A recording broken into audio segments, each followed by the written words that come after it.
War broke out in Sudan in April 2023 over a power struggle between the army-led government and a paramilitary group called the Rapid Support Forces.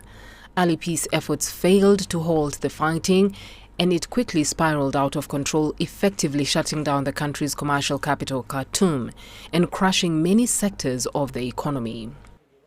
With millions of people relying on aid rather than contributing, research from the World Bank shows that Sudan's economy as a whole has fallen 40% from 2022 levels.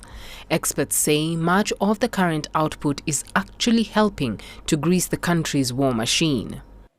It's led many to believe that the economy is actually performing worse than is being reported in real terms. Now, war has erupted, increasing cost and putting pressure on the exhausted Sudanese economy. Most of the revenues have been diverted to purchasing weapons and military equipment, which is putting additional pressure on the economy. The industrial sector in Sudan has suffered significant blows related to the effects of the war on official and private industrial production.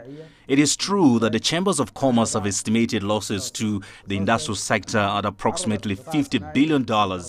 Losses related to machinery breakdowns, the displacement of workers, and the halting of capital flows. All of these factors have led to the belief that the losses may be even greater. According to the Federation of Chambers of Industry, the destruction of power plants has been one of the biggest blows.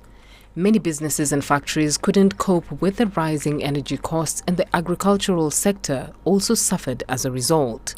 Ministry of Industry reports indicate that 90% of the country's factories have gone out of service.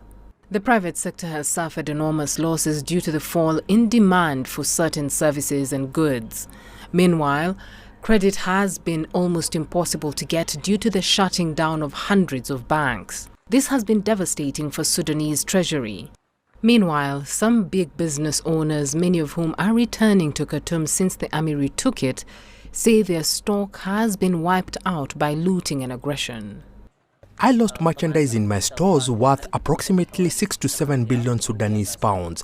In dollars, that's between 9 to 11 million US dollars. I have furniture and display cases inside the store. Due to the war and the Rapid Support Forces aggression, we lost all our merchandise, even the decorations. All the lights and electricity were looted. We lost everything in the store.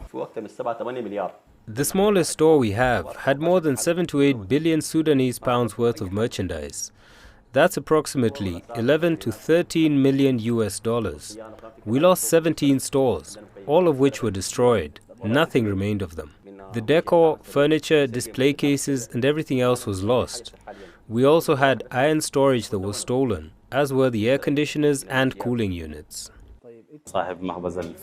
We left during the war, and when we returned, we were surprised to find ourselves having to start over from scratch with our businesses.